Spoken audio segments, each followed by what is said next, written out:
The fluorescent lights of Patterson Hardware hummed their eternal song overhead as Marcus Donovan ran his calloused palm along a 2x4, checking for warp the way his father had taught him 30 years ago. The grain told stories if you knew how to listen. This one straight and true, perfect for the platform he had been building since June. Sawdust clung to his Carhartt work pants, the kind of honest dirt that came from actual labor, not a corporate desk. Emma tugged his sleeve, 8 years of boundless energy packed into 60 pounds of auburn-haired determination. Her mother's coloring, his stubborn chin. "Dad, I found the purple paint. Can we use it for the trim?" Marcus glanced at his daughter, fighting the smile that always won when she lit up like this. The treehouse had been their project since spring, something to fill the silence that still echoed through rooms where Sarah's laughter used to live. 2 years since cancer took her. 730 days of learning to be both parents at once. Purple might clash with the cedar, kiddo, but we'll take a look. Emma bounced toward the paint aisle, her sneakers squeaking on the concrete floor. Marcus turned back to his measurements, pencil behind his ear, the phoenix tattoo on his left wrist catching afternoon light through the high windows. He tugged his sleeve down out of habit. Some marks weren't meant for casual explanation, especially not to third graders asking uncomfortable questions at school.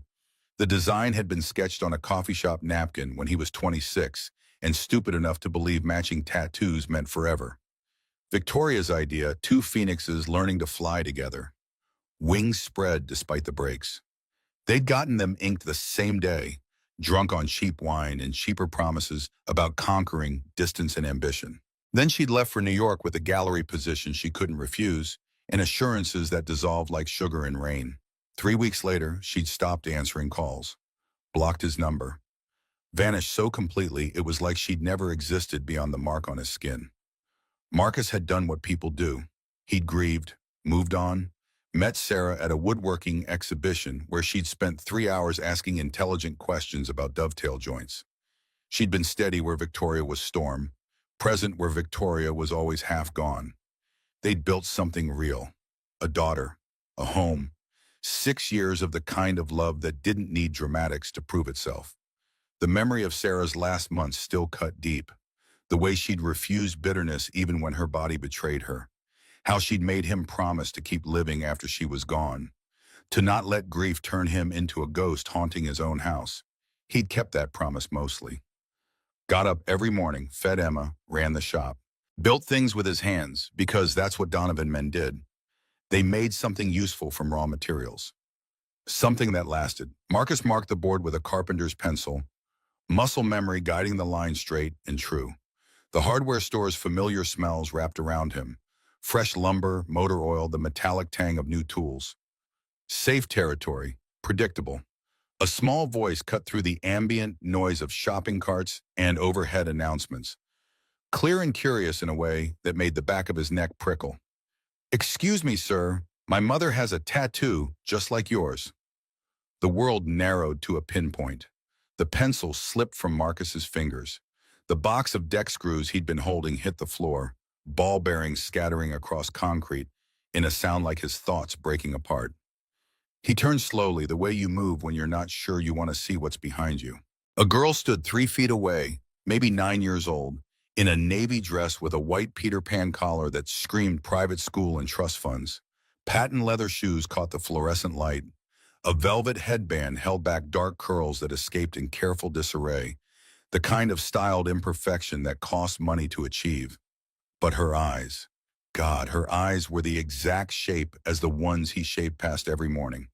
Not the color, hers were brown where his were hazel, but the architecture underneath. The way they tilted slightly at the outer corners.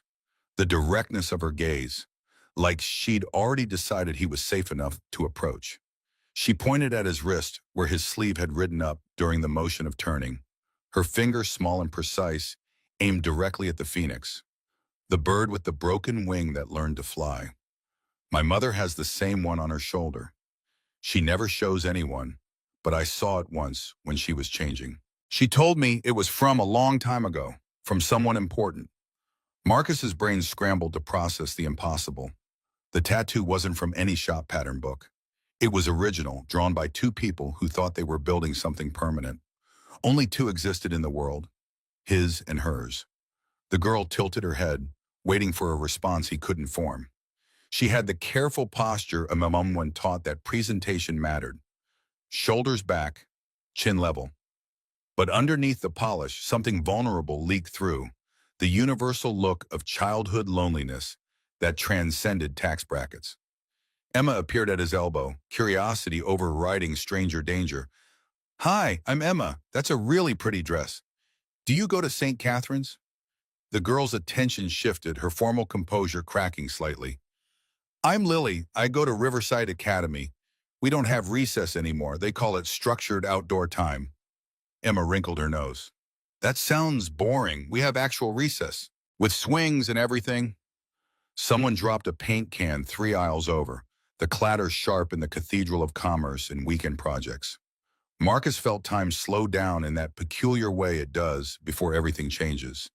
Like the moment between lightning and thunder, when you know the strike is coming, but haven't felt it yet. Footsteps approached, rapid and urgent. Expensive heels clicked in unmistakable rhythm against linoleum. Sharp, precise, the sound of someone who'd learned to move with purpose through rooms full of people who measured worth in zeros. "Lily! Lily, where did you—" The voice cut off mid-sentence. Marcus knew it before he turned. Some sounds burrow into your bones and wait there dormant until circumstance resurrects them. He'd spent a decade bearing this particular frequency, and now it rose from the grave fully formed, dragging every memory he'd thought safely dead. He turned slowly, each degree of rotation an exercise in controlled demolition. 10 years had refined Victoria's sharp edges into something almost dangerous. The ratty art student with paint-stained fingers had become a woman in a charcoal suit that probably cost more than his truck's last service. Her dark hair, once long enough to tangle in his fingers, was cut in a severe bob that framed cheekbones he traced with reverent hands in a different lifetime. But her eyes hadn't changed. Still that particular shade of gray that reminded him of October skies before rain, the kind of weather that made you want to stay inside with someone warm. Right now, those eyes were wide with something between recognition and terror, trapped in the moment where past and present collided with the force of inevitability. Marcus. His name left her lips like a confession, like a curse, like the final word of a prayer she'd been reciting for a decade without knowing how it ended. Victoria. Tasting her name after 10 years of not speaking it felt like touching a scar that had never properly healed. The air between them turned thick and hard to breathe, charged with everything they'd done to each other in the name of love and self-preservation. Emma pressed closer to his side, confused by the tension she could sense but not name. Lily looked between them, her small face creased with the kind of worry children get when they sense adult complications beyond their comprehension. Victoria recovered first, features smoothing into a mask of polite distance that probably served her well in boardrooms and charity galas. "I apologize. Lily, we need to leave now." But Lily was looking at the tattoo again, then at her mother, then back to Marcus, with the dawning wonder of a child piecing together a puzzle adults thought they'd hidden. "Is he the one from your story? The one about the phoenix who found another phoenix and they learned to fly together before the storm came?"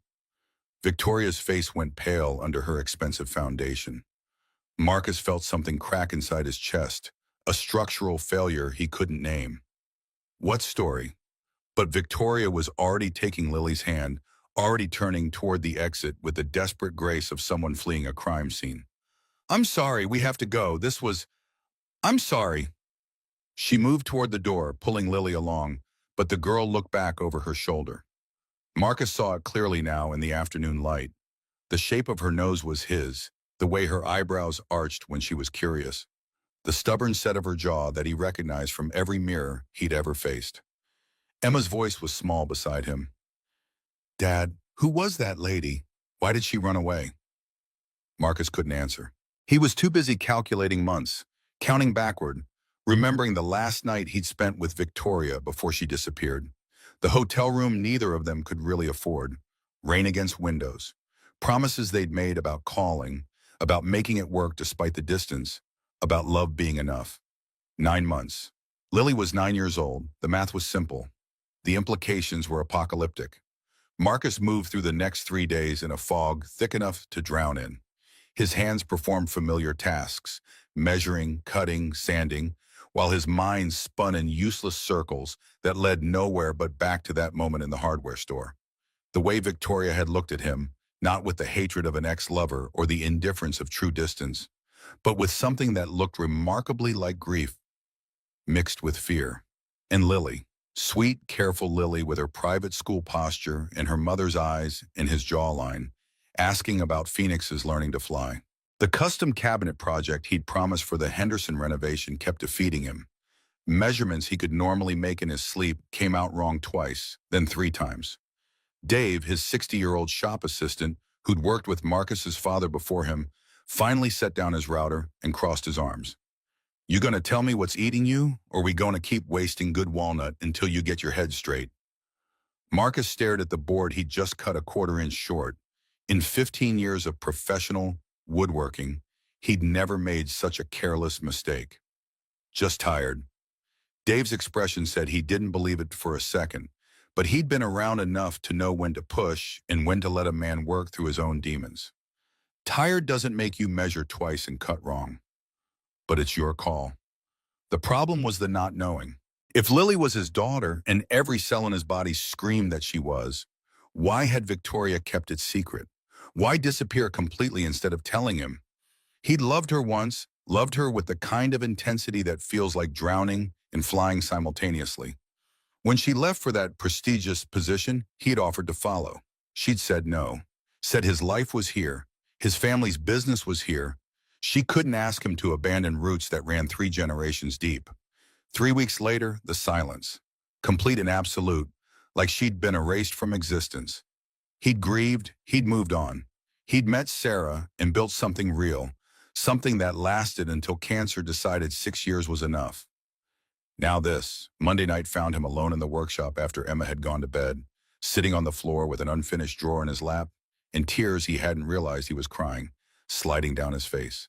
The smell of cedar and old varnish wrapped around him, familiar as breathing. The door creaked. Emma stood in her pajamas, 8 years old and already wise enough to know when silence was the only gift that mattered. She climbed into his lap without asking, fitting herself against his chest the way she had since she was small enough to cradle in one arm. They sat like that for a long time, his arms around his daughter, while the weight of another daughter, a daughter he'd never known existed, pressed down on him with the force of lost years and stolen moments. Finally, Emma spoke. "I like that girl, Lily. She seemed lonely." Marcus's throat was too tight for words. He just nodded against her hair. "Do you think we'll see her again?" The question hung in the air between hope and heartbreak. "I don't know, baby." Emma leaned back to look at him, her green eyes, Sarah's eyes, serious in a way that made her look older than 8. "I hope so. I've always wanted a sister." The words hit him like a physical blow. He had to close his eyes against the surge of emotion, against the impossible truth that Emma couldn't know but somehow sensed anyway. Children had a way of seeing what adults tried to hide, and Emma had always been particularly perceptive. "Life doesn't always give us what we want, kiddo." Emma settled back against his chest, her voice thoughtful in the darkness. "Mommy used to say that sometimes life gives us what we need instead, but we have to be brave enough to see it." Marcus held his daughter tighter, Sarah's wisdom coming back through Emma's voice like a message from beyond the grave. Maybe his late wife had known something he didn't. Maybe she'd known all along that the past never stays buried, no matter how deep you dig. The discovery came accidentally on Saturday morning. Marcus was at the farmer's market with Emma, buying heirloom tomatoes for the sauce Sarah had taught him to make. The one recipe he'd managed to master after her death because it felt like keeping a piece of her alive. Emma examined the vegetables with the seriousness of a professional chef, which made the vendor smile. She'd inherited her mother's attention to detail, the ability to spot quality that most people missed. "Dad, how do you know which ones are ripe?" Marcus picked up a Cherokee Purple, feeling its weight, checking the give near the stem. "You look for even color, no soft spots. Feel the weight, should be heavy for its size. And smell here, near the top. Should smell like summer, like earth and sunshine." Emma pressed her nose to a tomato and grinned. "It does smell like summer." Marcus ruffled her hair, grateful for these simple moments that felt almost normal. Then he saw her. Victoria in jeans and a simple white shirt that probably still cost more than his entire outfit, examining vegetables with the same intense focus she used to apply to her paintings. No Lily in sight, just Victoria alone in the Saturday morning crowd, looking almost human instead of the polished CEO from the hardware store. Marcus's feet were moving before his brain caught up. Emma, go look at those pastries for a second, okay? Pick one out for later. He pressed a $10 bill into her hand and watched her bounce toward the bakery stall before turning back to where Victoria stood frozen by the tomatoes, her eyes closed like she was praying for a different outcome. We need to talk. Victoria's eyes opened. The grief in them was old, calcified into something permanent. There's nothing to talk about. Her voice was steady, but her hands shook as she placed a tomato back in its basket. Marcus, please just let this go. The words came out sharper than he intended, and an elderly woman at the next stall glanced over with interest. Let it go? Victoria, she looks exactly like me. Exactly. And you run away the second we meet. You don't think I deserve an explanation? Victoria's face was a mask, but he saw the muscles in her jaw working. The tell she'd always had when trying not to cry. What do you want me to say? Marcus wanted to grab her shoulders, shake her, make her look at him properly. Instead, he kept his hands at his sides, fisted so tight his nails bit into palms. I want you to tell me the truth. Is Lily mine? The question hung between them like smoke. For a moment, Marcus thought she might actually answer. Then her expression shuddered completely, and when she spoke, her voice carried the flat affect of someone reciting lines. No, she's not. And even if she were, what difference would it make? You have your life, Marcus. I have mine. We're strangers who happen to shop at the same farmer's market, that's all. She moved to walk past him, but Marcus stepped into her path, desperate now. The tattoo, Victoria. Lily knows about the tattoo. She told me you told her a story about phoenixes learning to fly together. Something cracked in Victoria's facade, just for a second, a flash of such raw pain that Marcus physically felt it. I need you to leave us alone. Her voice was breaking now, the careful control dissolving. Please, Marcus, I'm begging you. You don't understand what's at stake here. Before he could respond, Emma's voice rang out bright and clear. Dad! Dad, look who I found! Marcus's heart stopped.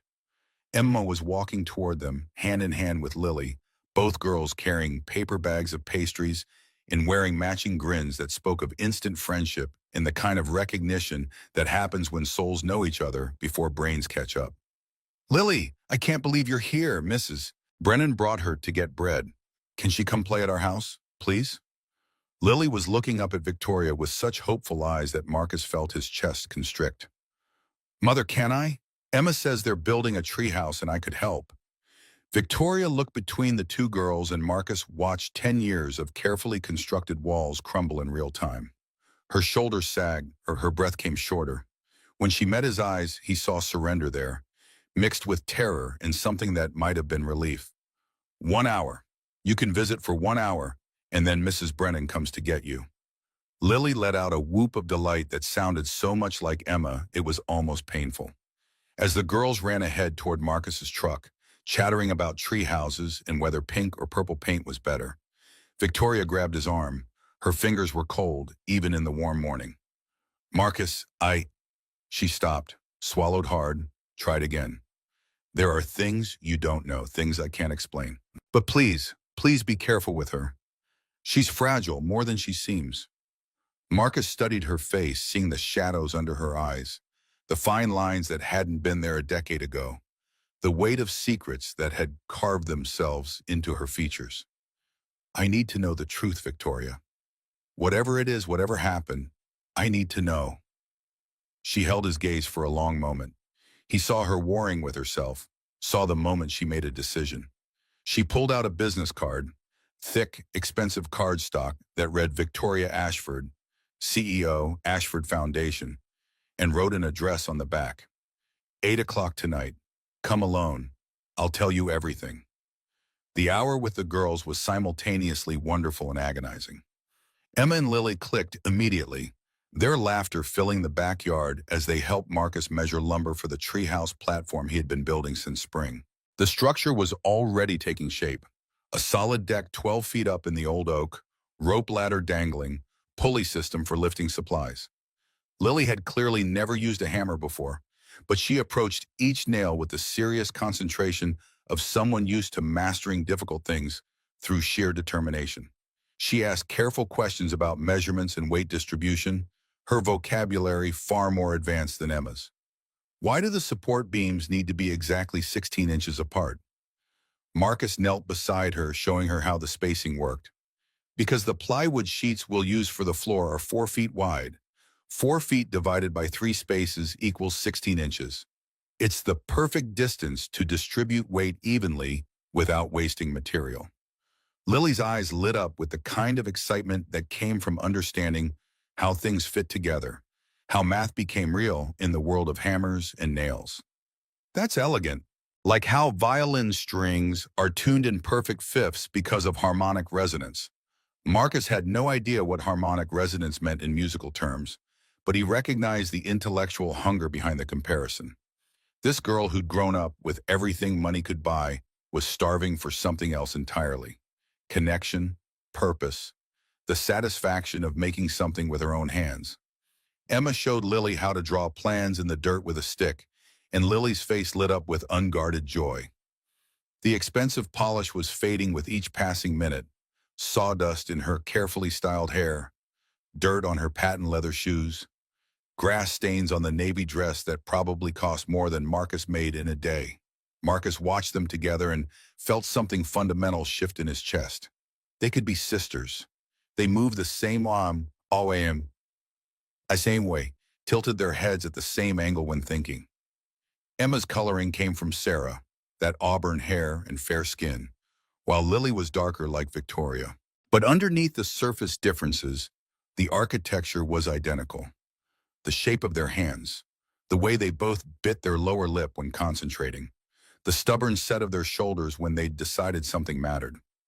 When Mrs. Brennan arrived, a stern-looking woman in her 60s who introduced herself with the warmth of a prison warden and shot Marcus a look that said she'd memorized his face for a future police lineup. Lily hugged Emma goodbye with the fierce desperation of someone who'd found water in a desert and was being forced to leave it behind. "Can we do this again?" The hope in her voice when she looked between Emma and Marcus made something in his chest crack open. Emma answered before Marcus could. "Yes, tomorrow. We can work on the treehouse every day until it's done." Lily's smile could have lit cities. The address Victoria had given him led to a neighborhood Marcus had only ever driven through on his way to somewhere else. The kind of place where houses hid behind stone walls and ancient trees, where money wasn't flaunted because it didn't need to be. Old money, generational wealth that predated his grandfather's woodworking business by a century or more. The gate opened at his approach, clearly expecting him. Marcus followed a winding drive through manicured gardens that probably required a full-time staff to maintain, past fountains and sculptures that belonged in museums. The house itself was a modern masterpiece of glass and steel, all clean lines and soaring spaces that seemed designed to make visitors feel small. This wasn't just art gallery curator money. This was something else entirely. Inheritance, trust funds, the kind of wealth that came with responsibilities and complications Marcus couldn't begin to imagine.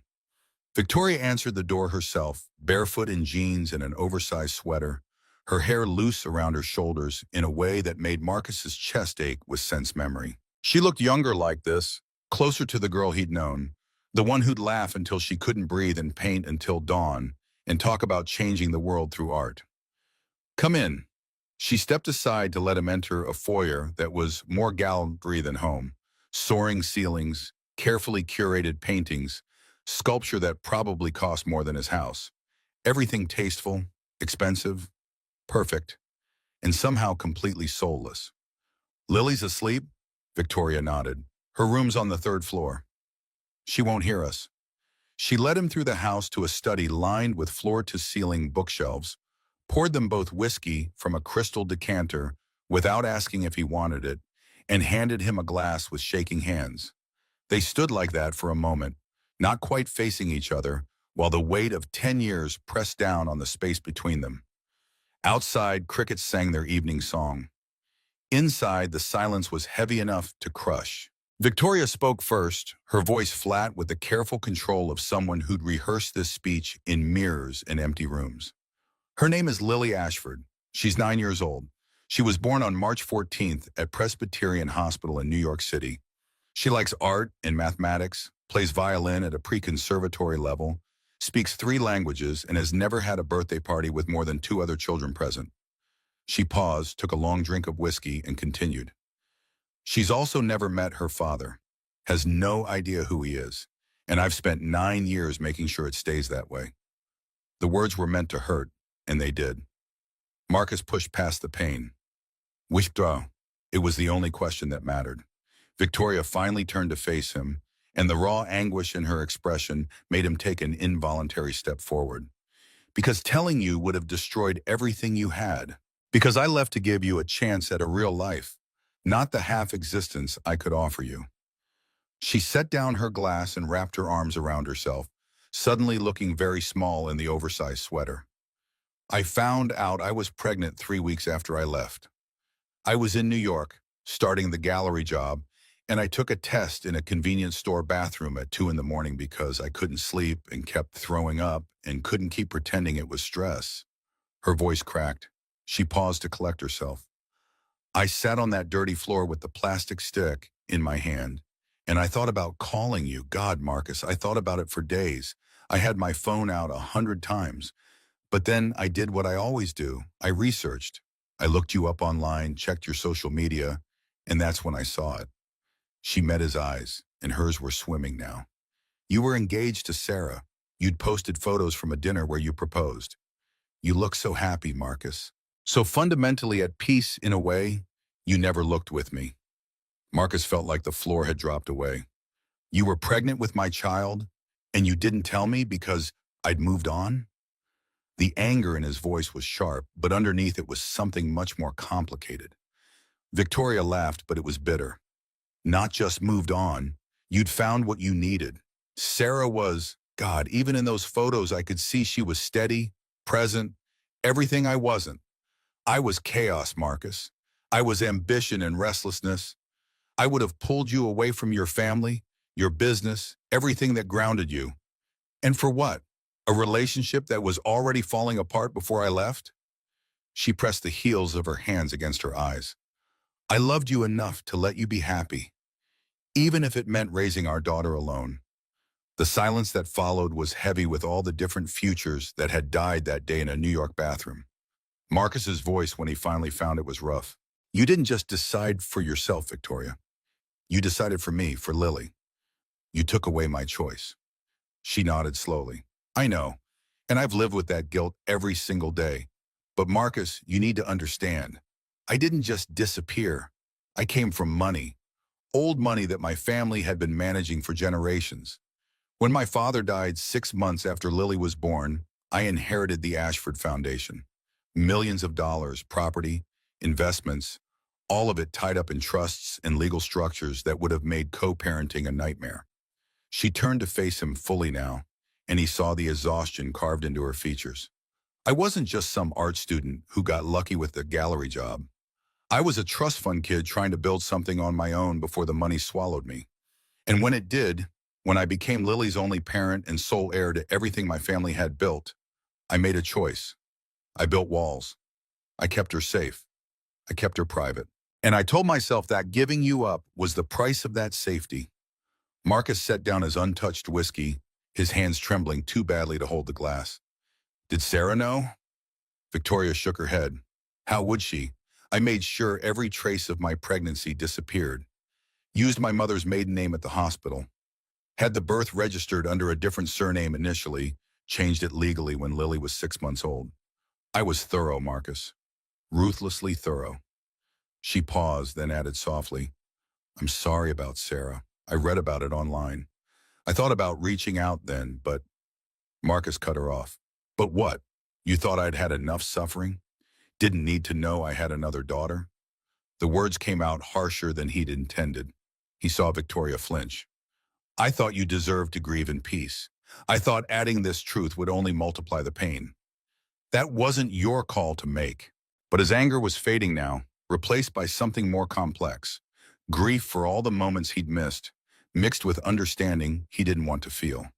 He thought about those years with Sarah, how complete they'd seemed, how Emma's arrival had felt like the perfect fulfillment of their family. If Victoria had told him about Lily then, what would he have done? Left his pregnant wife? Split his time between two families? The scenarios played out in his head, and none of them ended well. Maybe Victoria had been right. Maybe her silence had been a strange kind of gift, allowing him to love Sarah and Emma without the complication of divided loyalties. But now Sarah was gone, and the secret had found its way to light anyway, and Marcus couldn't decide if this was fate or just terrible timing. Why didn't you tell me when Sarah died? You had 2 years. 2 years where telling me wouldn't have destroyed an existing family. Victoria's face crumpled, because by then I was terrified. Terrified you'd hate me. Terrified you'd take Lily away. Terrified she'd hate me for keeping you from her farm.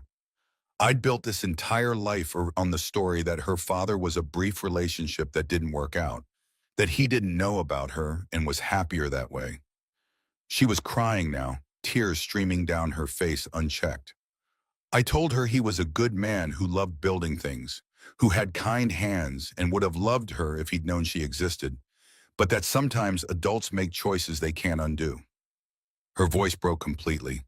I told her about the tattoos, showed her mine, told her somewhere in the world was a person with the matching one who carried a piece of her in his heart, even though he didn't know it. It was the only truth I could give her. Marcus moved without thinking, crossing the space between them and pulling her into his arms. She collapsed against him, 10 years of held tears finally breaking free. He held her while she shook with the force of them, and he was crying too, silent tears for everything they'd lost and everything they'd done to each other in the name of love. They stood like that for a long time, two people who tried to protect each other in the worst possible ways, while upstairs a child slept, who was proof that some secrets are too big to stay buried. When Victoria finally pulled back, her face was blotchy and her eyes were red, and she looked more real than she had in 10 years. What do we do now? Marcus wiped his own face with the back of his hand and took a shaky breath. Now you tell me everything. Every birthday I missed, every milestone, every word she said and steps she took. You tell me about her. Really tell me, and then we figure out how to be honest with her together.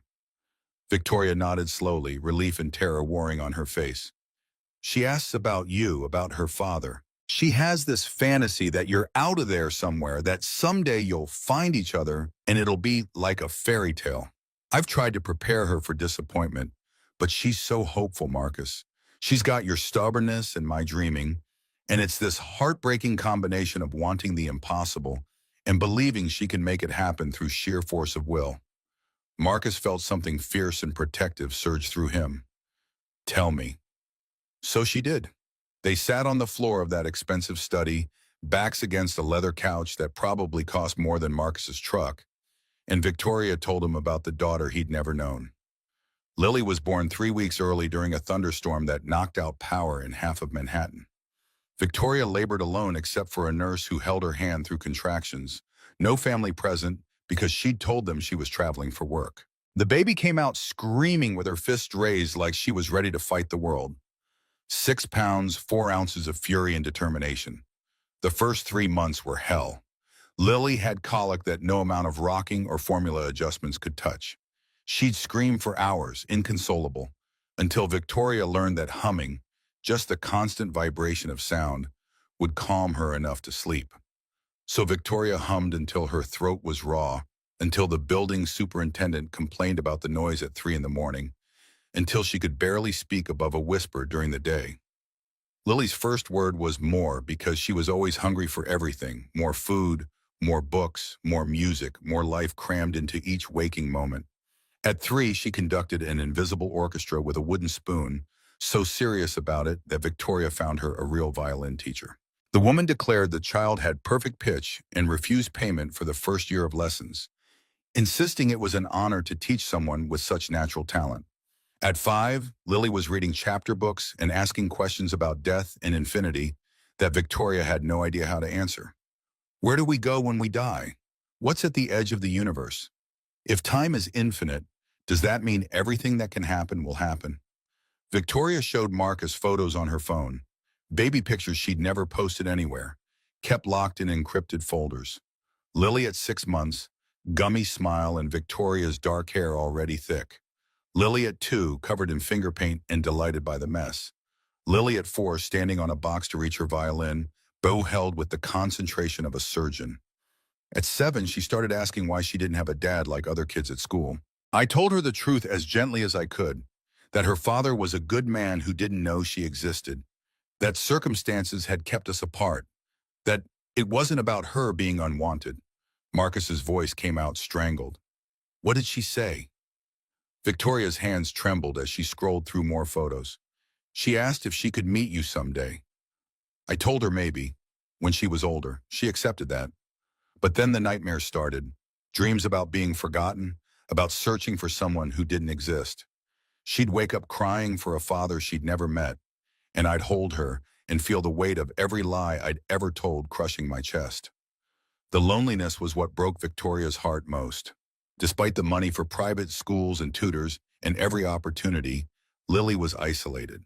The other wealthy kids sensed she was different, a foundation heiress being raised by a single mother in a world where lineage and traditional families still mattered. Their parents whispered at pickup, speculation about the Ashford heir's mysterious origins. Lily learned early to build walls around herself, let very few people in, trust even fewer. Marcus listened to 9 years compressed into hours, his daughter's entire childhood delivered in fragments and photos, and Victoria's guilt-soaked memories.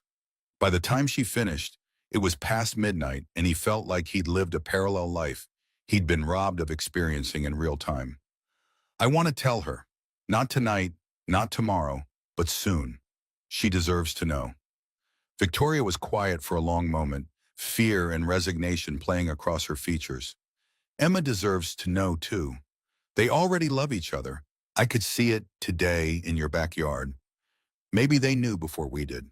Marcus thought about Emma's comment about always wanting a sister, about Lily's desperate hug goodbye, about how right they'd look standing side by side, measuring lumber and planning a treehouse that didn't yet exist except in their shared imagination. They're sisters. However we got here, whatever we did wrong, they're sisters, and they should get to be sisters. Victoria nodded, something loosening in her shoulders like she'd been holding her breath for 9 years and could finally exhale. How do we do this? Carefully, honestly, together. The word felt strange in his mouth. Together applied to him and Victoria after a decade of determined separation. But they were bound now by something stronger than old romance or ancient hurt. They were bound by Lily, by Emma, by the recognition that 2 children deserved better than the mess their parents had made. Over the next 2 weeks, Marcus and Victoria navigated an impossible situation with the delicacy of people diffusing a bomb made of their own mistakes. They met for coffee while the girls were at school. Neutral cafes where neither could break down without witnesses, where conversations stayed measured even when emotions ran hot. The first meeting was Tuesday morning at a diner off Route 32, halfway between Marcus's shop and Victoria's foundation offices. She arrived in a power suit, he in work clothes with sawdust still caught in the creases of his boots. They sat across from each other like diplomats from warring nations negotiating a fragile peace. Lily asked about Emma 3 times yesterday. She wants to know when she can come back. Marcus stirred sugar into coffee he didn't want. Emma drew a picture of her and Lily in the treehouse, put it on the fridge next to her spelling test. She's never mentioned wanting a friend this much. Victoria's fingers drummed against her cup, a nervous habit he remembered from their past. We can't keep having supervised play dates without explaining why. Kids aren't stupid, they'll figure out something's off. So we set a date, pick a day, plan what we'll say, and we tell them.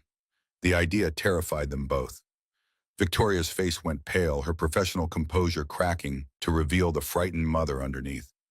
What if Lily hates me? What if she can't forgive me for lying her whole life?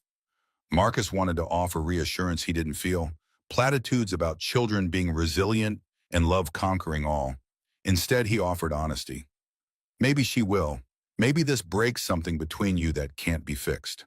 But keeping the secret breaks something too. Just slower, over years instead of days. You told me she has nightmares about being forgotten. How much worse will those get when she finds out the truth and we weren't the ones who told her? The logic was sound even if it offered no comfort. Victoria wrapped both hands around her coffee cup like it could anchor her. I've been running from this for 9 years. Another day won't make me braver. They texted throughout the day after that, short updates that felt both mundane and monumental. Victoria sent photos of Lily at violin practice, fingers flying across strings with the precision of someone who'd been training since she could hold the instrument. Marcus sent back pictures of Emma in his workshop, helping sand a chair leg with the seriousness of an apprentice learning a sacred craft. Wednesday afternoon, Mrs. Brennan brought Lily to Marcus's workshop after school. The nanny's expression remained professionally neutral, but Marcus caught her watching him with an intensity that suggested she was cataloging every interaction for some future judgment. Lily wore her school uniform still, navy blazer, pleated skirt, knee socks that were already sliding down from playground activity. She carried her violin case like a security blanket, setting it carefully in the corner before approaching the workbench where Marcus was assembling a bookshelf. "What are you making?" "Custom shelving for a client's library, oak with dovetail joints. Want to help?" Her eyes lit up with an eagerness that reminded Marcus painfully of himself at that age, when his father first let him use real tools instead of toy versions. "I don't know how." "That's what learning is for. Come here." He showed her how to check if two pieces fit flush, how to feel for gaps that the eye might miss. Her hands, small and careful from years of violin training, had the sensitivity required for precision work. When she found a slight misalignment in a joint, pride flashed across her face, the satisfaction of discovering a problem she could help solve. Emma burst in 20 minutes later, backpack still on, breathless from running. "Dad, I finished my homework in study hall so I could come help." "Oh, hi, Lily." The girls gravitated toward each other with the magnetic pull of people who recognize something essential in one another. Emma dumped her backpack and immediately started explaining the treehouse plans she'd been refining on notebook paper during math class. Lily asked questions about structural integrity and weight distribution. Emma answered with the practical knowledge she'd absorbed from watching Marcus work since she was old enough to toddle into the workshop. They spoke different languages. Emma's vocabulary came from hands-on experience, Lily's from books and formal education, but they understood each other perfectly. Marcus watched them measure scrap wood for a scale model, heads bent together over Emma's sketches, and felt his heart do something complicated in his chest. This was what he'd been robbed of, not just knowing Lily existed, but watching her grow alongside Emma, seeing them become sisters in real time instead of having it thrust upon them after 9 years of separation. Mrs. Brennan sat in the corner reading a book, but her attention never strayed far from Lily. Every few minutes, her gaze would flick up, assessing, evaluating. Marcus couldn't tell if she approved or was gathering evidence for some future custody battle. The woman's face revealed nothing except professional vigilance. When the hour was up and Mrs. Brennan stood to collect Lily, both girls protested. "Can I stay for dinner, please? Emma says her dad makes really good spaghetti." Victoria had been clear about the 1-hour limit, but Marcus found himself looking at Mrs. Brennan with something like hope. The nanny's expression remained stern, but something flickered in her eyes, calculation perhaps, or recognition of the inevitability they were all dancing around. "I'll need to call your mother." She stepped outside, phone pressed to her ear. Through the workshop window, Marcus watched her explain the situation. When she returned, her expression had softened fractionally. "Miss Victoria says one dinner won't hurt, but you're to be home by 7:30, and I'll be collecting you personally." The girls celebrated like they'd won a major victory instead of just 3 more hours. Marcus texted Victoria, "Thank you for trusting me." Her response came seconds later. "Not sure trust is the right word, but you deserve this." Dinner was chaotic in the best way. Emma showed Lily how to set the table properly. Forks on the left, knife and spoon on the right, while Marcus boiled pasta and heated the sauce he'd made over the weekend. Lily moved through his kitchen with the careful precision of someone used to formal dining, arranging napkins with geometrical exactness. "At home, we have someone who cooks for us. I've never helped make dinner before." Emma looked scandalized. "You've never cooked? Not even helped?" Mother says the kitchen is Mrs. Chen's domain. She gets upset if anyone interferes. Marcus stirred sauce that was filling the kitchen with the smell of garlic and basil and tomatoes that had simmered long enough to achieve perfection. In this house, everybody helps. That's how families work. Everyone contributes what they can. The word family hung in the air, heavier than he'd intended. Lily went very still, her hands frozen mid-napkin fold. When she looked up, her eyes held a hunger that had nothing to do with food. Can I learn to cook? Sure, start by getting the salad bowl from that cupboard. They ate at Marcus' scratched kitchen table instead of the formal dining room he never used, passing garlic bread and grating Parmesan that Lily insisted on doing herself despite never having used a grater before. She bloodied her knuckle on the third pass, crying out more from surprise than pain. Marcus was there in a second with a clean dish towel and antiseptic. First rule of the kitchen, the grater always wins. Second rule, everyone gets hurt learning. Third rule, you get back up and finish the job. He bandaged her knuckle with the efficiency of someone who'd patched countless workshop injuries.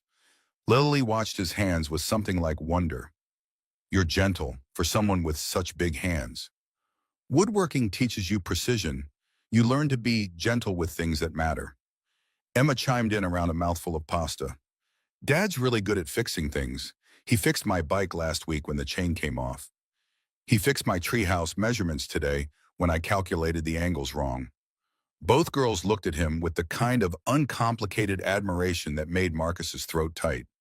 This was what fatherhood was supposed to feel like, being the person who fixed broken things and taught hard lessons and made spaghetti on Wednesday nights. After dinner, Lily helped wash dishes. She'd clearly never done it before, held the sponge like it might bite her, used too much soap, splashed water everywhere. Emma found it hilarious and turned it into a game, seeing who could make more bubbles. By the time Mrs. Brennan arrived at 7:20, both girls were damp and giggling, the kitchen a disaster of soap suds and clean dishes. The nanny stood in the doorway surveying the chaos. For the first time since Marcus had met her, the corners of her mouth twitched upward. Miss Lily, your mother is going to have opinions about the state of your uniform. Lily looked down at her soap-stained blazer and water-spotted skirt without concern. It was worth it. After they left, Emma helped Marcus wipe down counters and put away dishes. She was quieter than usual, thoughtful in a way that made him nervous. Dad? Yeah, kiddo? Lily doesn't have anyone to teach her normal stuff, like cooking and fixing bikes and making soap bubbles. Marcus squeezed out the dish rag, buying time to find the right words. She has her mom. Victoria takes good care of her. But she doesn't have a dad, not like I have you. The observation landed like a punch. Emma wasn't accusing or angry, just stating a fact with the clarity of childhood logic. Some families look different, Em. That doesn't make them wrong. I know, but it makes them lonely.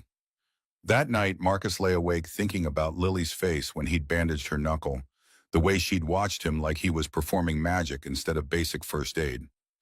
He thought about Emma's assessment. Lily doesn't have anyone to teach her normal stuff, and realized his daughter had identified something Victoria's millions couldn't buy. The mundane, unglamorous work of daily parenting. The scraped knees and spaghetti dinners and patient explanations of how graders work.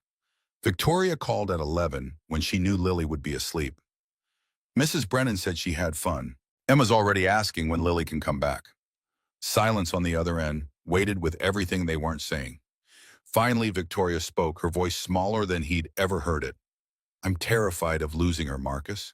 If we tell her the truth and she chooses you, chooses the normal life you can give her instead of the gilded cage I've built, I don't know how I'd survive that. Marcus understood the fear because he felt its mirror image. What if we tell Emma and she resents having to share me? What if this breaks what we have? So we're both terrified. Yeah, but we're doing it anyway. Another long pause, then Victoria's laugh, bitter and exhausted. When did we become brave? I don't think we are. I think we're just out of other options. The playdates continued through September. Lily came to the workshop every Wednesday, then Saturdays too, when Victoria tentatively suggested it, and Marcus agreed before he could overthink it. The girls were inseparable during those hours, finishing each other's sentences and developing the kind of shorthand communication that siblings create. They fought sometimes, petty arguments about whose turn it was to pick music or who got to hammer the next nail. Marcus treasured those fights because they were beautifully normal, the ordinary friction of two kids learning to share space and attention. Lily was shedding her expensive polish like a snake shedding skin. Sawdust became a permanent feature in her hair. Her school uniforms acquired grass stains that Mrs. Brennan clucked over. She stopped worrying about getting dirty, stopped checking if her clothes were perfectly arranged, stopped being quite so careful with everything. One Saturday afternoon, Emma pushed Lily on the tire swing Marcus had hung from the oak tree. Lily shrieked with laughter, not the polite, controlled giggling of formal occasions, but genuine belly laughs that echoed across the backyard. She pumped her legs, going higher, wind whipping her dark hair, face split in a grin of pure joy. Mrs. Brennan watched from her usual position on the porch steps. When Lily jumped off mid-swing and landed hard in the grass, scraping both palms, the nanny started to rise. Marcus caught her eye and shook his head fractionally. Let her handle it. Lily examined her bloody palms, lower lip trembling. Emma was already there with paper towels from the workshop. It's okay, Dad says everyone bleeds when they're learning to flee. Marcus had never said anything of the sort, but the sentiment was sound. Lily let Emma clean the scrapes, then demanded to go again, higher this time. Mrs. Brennan settled back onto the steps. When she caught Marcus looking, she gave him the slightest nod. Approval, maybe, or acknowledgement that he was doing something right. Marcus was falling in love with his daughter in increments, the way she bit her lower lip when concentrating on measurements. How she asked a million questions about grain direction and structural engineering, and why some woods were harder than others. Her fierce determination to master every task she attempted, whether it was hammering nails or making sandwiches. He noticed himself watching for her arrival on Wednesdays, the same anticipation he felt when Emma got home from school. Started thinking about her when she wasn't there, wondering if she'd like the bookshelf he was building or if she'd solved the math problem that had stumped her last visit. This was his daughter. The biological reality he'd accepted intellectually on the floor of Victoria's study became emotional fact in his workshop, watching her learn to sand with the grain and celebrate when a joint fit perfectly. But with love came fear. What happened when Victoria's lawyers got involved? Fern? What if the Ashford family, or Ashford family, whoever they were beyond Victoria and Lily, decided Marcus wasn't suitable to be in their heir's life? What if telling Lily the truth shattered her in ways they couldn't predict or prevent? Week 5 brought the first serious crack in their careful dance. Emma came home from school on Tuesday, with tears streaming down her face and a note from her teacher requesting a parent meeting. Marcus's stomach dropped reading about aggressive behavior toward classmates, talking back to teachers, disruption during reading time. Emma, his even-tempered daughter who'd never gotten in trouble beyond forgetting homework, had pushed another girl off the monkey bars. She said I was weird because I don't have a mom. She said her mom told her dad probably can't take care of me right. Marcus pulled Emma into his arms, fury at small-minded parents warring with a concern for his daughter. You know that's not true. I know. But then I thought about Lily and how she doesn't have a dad, and people probably say mean things about her too. And I just got so mad. The connection to Lily gave Marcus pause. Emma was processing something she didn't have words for yet, acting out feelings she couldn't name. At home that afternoon, Emma refused to play with her favorite toys. She sat at the kitchen table drawing angry scribbles in black crayon, while Marcus made her a snack she didn't eat. Why does Lily get to come here so much? The question came out aggressive, challenging. Because she's your friend. I thought you liked having her around. I do, but she's your friend too. You smile different when she's here. Marcus froze in the act of slicing an apple. What do you mean? Emma's face crumpled. I don't know, sometimes I want it to be just us again. Like before Mom died, just me and you. The raw honesty of it cut through Marcus's carefully constructed plans. In trying to build a relationship with Lily, he'd made Emma feel replaced. The very thing he'd feared for Lily, feeling unwanted, he'd inadvertently done to the daughter he'd raised since birth.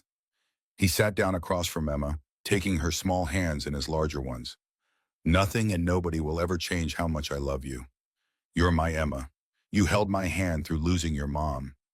You taught me how to keep living when I wanted to stop. There is no universe where anyone matters more to me than you do. Emma sniffled, unconvinced. But Lily needs you more. She never had a dad. Having another person to care about doesn't divide love, Em. It multiplies. My heart doesn't have a limit on how much room it has. That's cheesy, Dad. A small smile broke through her tears. Marcus took it as a victory. You're right, it is. But it's also true. That night, he texted Victoria. We need to tell them soon. Emma's starting to figure out something's wrong. Victoria's response came an hour later. Foundation merger collapsed today. Board meeting was brutal. Everything's falling apart anyway. Maybe it's time to stop trying to hold the pieces together. Marcus called her instead of texting back. She answered on the first ring, her voice hoarse like she'd been crying. What happened? Rumors about Lily's paternity killed the deal. $50 million gone because people started asking questions about the Ashford heirs' mysterious origins. My father built that foundation from nothing, and I just watched it implode because I couldn't keep a secret buried. This isn't your fault, isn't it? I made every decision that led here. I could have told you when I found out I was pregnant, could have handled the inheritance differently, could have been honest from the start instead of building this elaborate structure of lies. Marcus heard ice clinking in a glass through the phone, Victoria drinking alone in that expensive house while their daughter slept upstairs, oblivious to the chaos unfolding around her. So we stop lying, we tell them the truth and deal with whatever comes after. I'm not ready. Neither am I. But we're out of runway, Victoria. The plane's going down whether we're ready or not. Thursday afternoon brought another crisis. Lily had a play date at Marcus's house, and Emma made an offhand comment while they were painting wood scraps for the treehouse. I wish you were my real sister. Lily froze, paintbrush dripping purple onto newspaper. Her breathing changed, became shallow and rapid. The paintbrush clattered to the ground as her hands started shaking. Emma looked stricken. Lily, I didn't mean... But Lily was hyperventilating now, eyes wide and unfocused, caught in something that looked like panic. Marcus had no idea what to do. Emma was crying, confused and scared. Lily couldn't seem to hear him when he said her name. Mrs. Brennan was through the door in seconds like she'd been waiting for exactly this scenario. Lily, look at me. Breathe with me. In for 4, hold for 4, out for 4. She guided Lily through breathing exercises with practiced ease, voice calm and steady until the girl's panic subsided into trembling and tears. When Lily could speak, her voice was small and broken. I want to go home. Mrs. Brennan shot Marcus a look that communicated both sympathy and accusation. This is what happens when you disrupt a fragile child's carefully managed world. She gathered Lily's things while Marcus tried to comfort Emma, who was sobbing that she'd broken something she didn't understand. After they left, he held Emma until she cried herself into exhausted silence. Then he called Victoria. Lily had an anxiety attack at my house. Emma said something innocent, and Lily just fell apart. Victoria's sharp intake of breath told him she'd been expecting this. I'm calling Dr. Chen. We need professional help for this. Dr. Chen was a child psychologist who specialized in anxiety disorders and family transitions. She met with Victoria and Marcus separately first, then together, asking pointed questions about their plan for disclosure and the support systems in place for both girls. Children are more resilient than we give them credit for, but they need honesty. Lily suspects something. Her anxiety attacks are partly about sensing instability she can't name. Emma is acting out because she feels the shift in dynamics without understanding it. The longer you wait, the more damage you do to both of them. She gave them a framework. Be honest, but age-appropriate. Answer their questions without overwhelming them with adult complications. Reassure them that they're safe, loved, and not responsible for adult decisions. Tell them together in a neutral space. Let them react however they need to react. Don't try to control their emotions or make them feel better immediately. Just be present and truthful. They set a date, Saturday afternoon, 3 weeks from now. Time to prepare, to plan, to steel themselves for the moment everything changed. Marcus spent Friday evening in his workshop, unable to focus on actual projects. He pulled out a piece of cherry wood he'd been saving for something special and started carving without a plan. His hands knew what to make before his brain caught up. A small phoenix, wings spread, rising from stylized flames. Emma found him after midnight, barefoot in her pajamas. "You're sad about Lily." Marcus set down his carving tools and pulled Emma into his lap. "I'm sad about a lot of things, kiddo, but mostly I'm scared." "Of what?" "Of messing this up, of making wrong choices that hurt people I love." Emma was quiet for a while, just breathing against his chest. "Grown-ups make things too complicated. You love Lily, I can tell, and she needs someone to love her like that. So why is it scary?" "Because love isn't always enough to fix things. Sometimes love makes things more complicated. Mommy used to say love makes hard things possible, not easy." Marcus felt tears burn behind his eyes. Sarah had said that the day they found out her cancer was terminal. Love makes hard things possible, not easy. So let's do the hard thing and live every day we have left. Your mom was smart. Yeah, so you should listen to her. Saturday morning, Marcus ran into Mrs. Brennan at the grocery store. She approached him in the produce section, a rare occurrence given how carefully she usually maintained professional distance.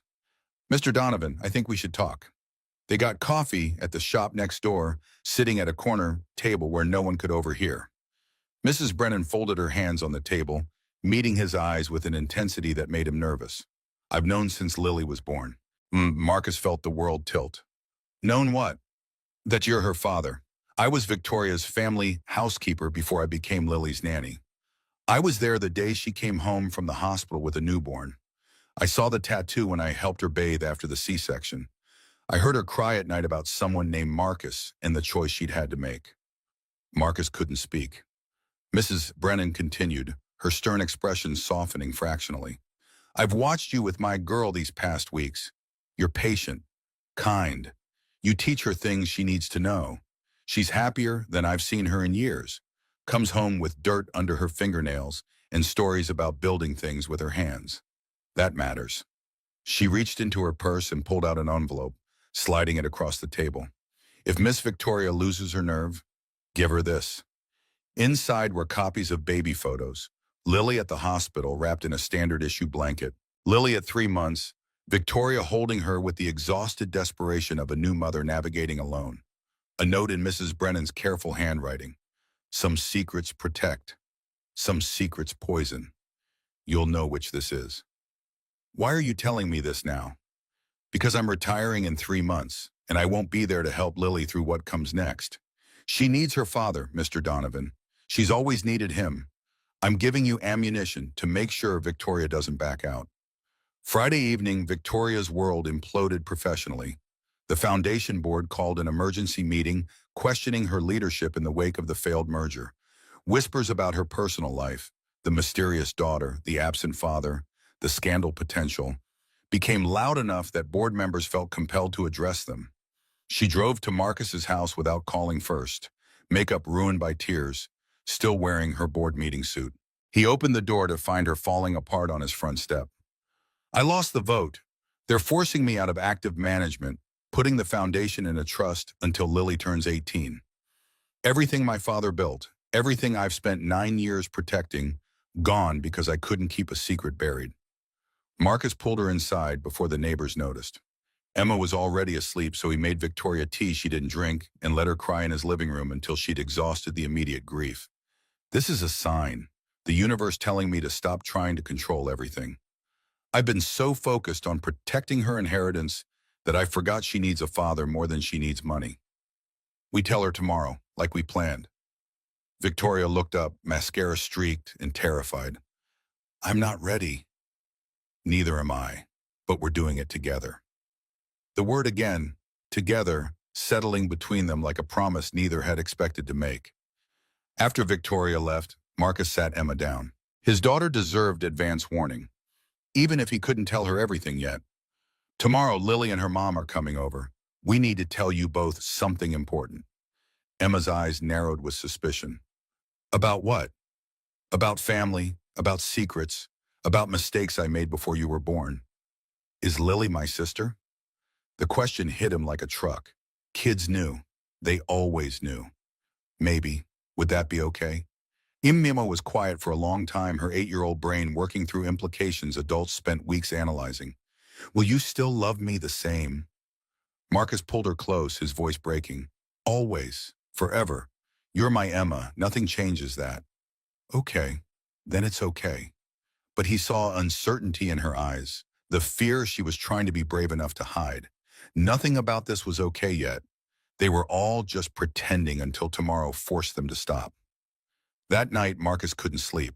He worked in the workshop until 3 in the morning, finishing the carved phoenix and sanding it smooth enough that no splinters could catch small fingers.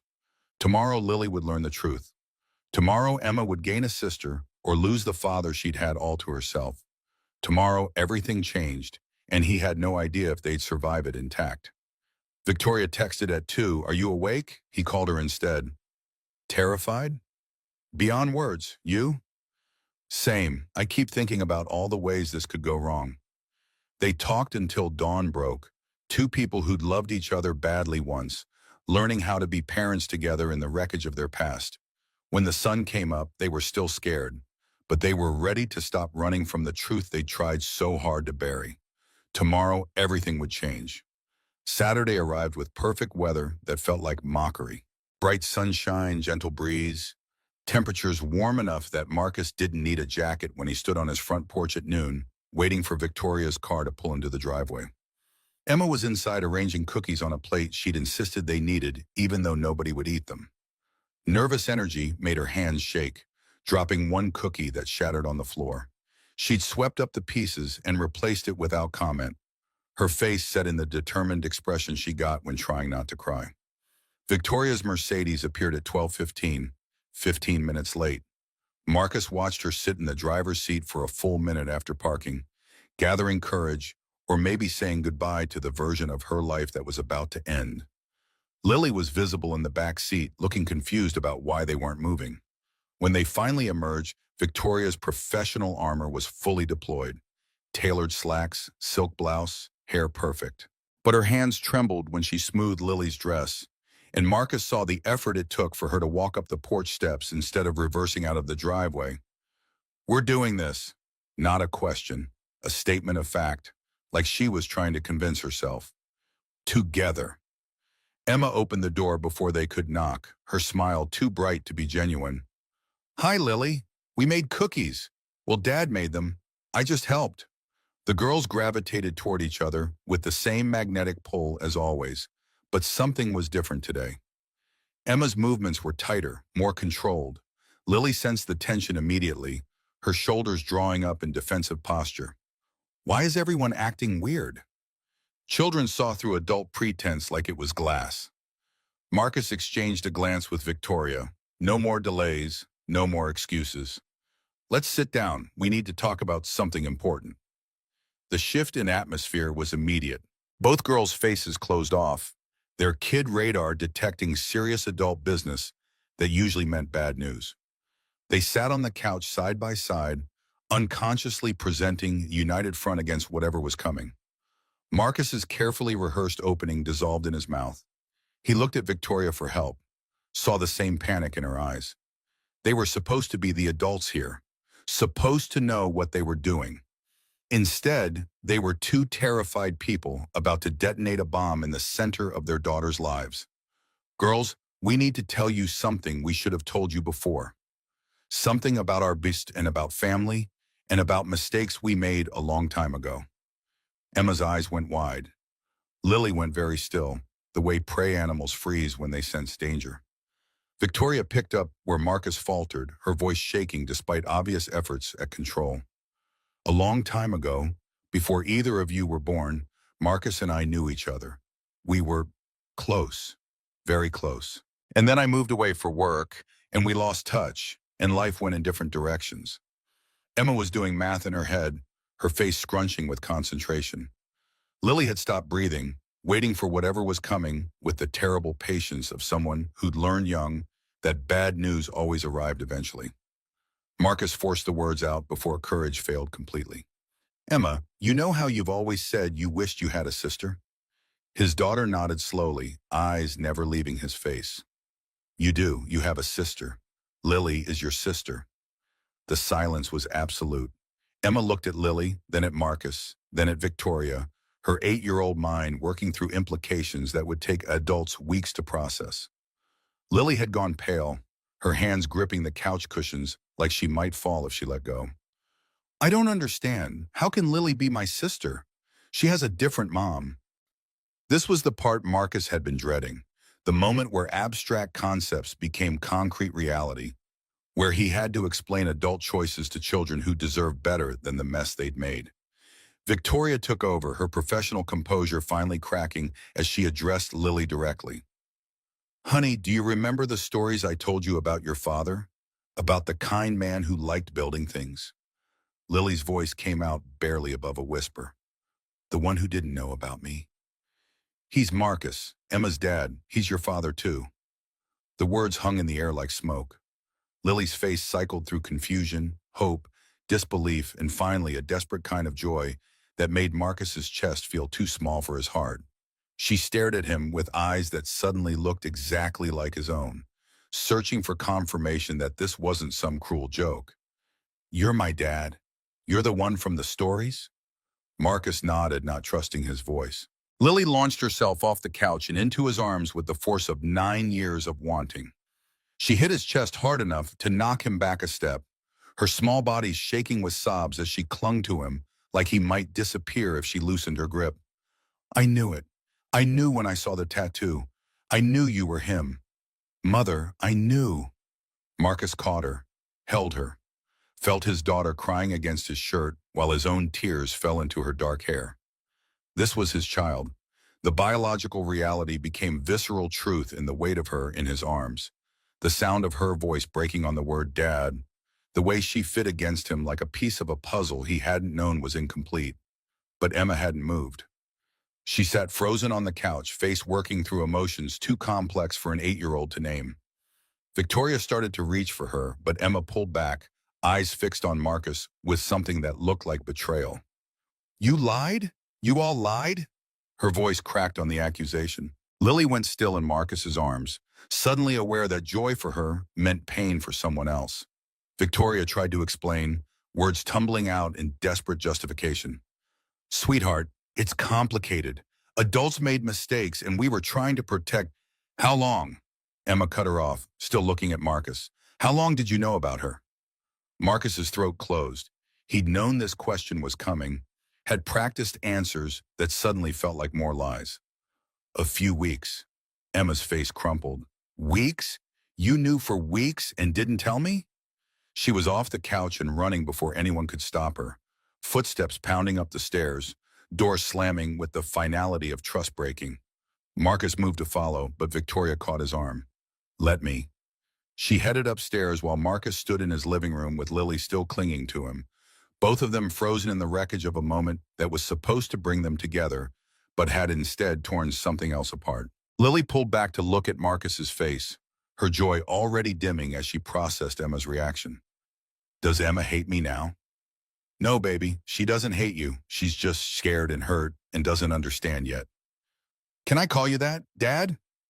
The question broke him. Marcus cupped her face in his hands, seeing his own features reflected in hers. The nose, the jawline, the stubborn set of her mouth when she was trying not to cry.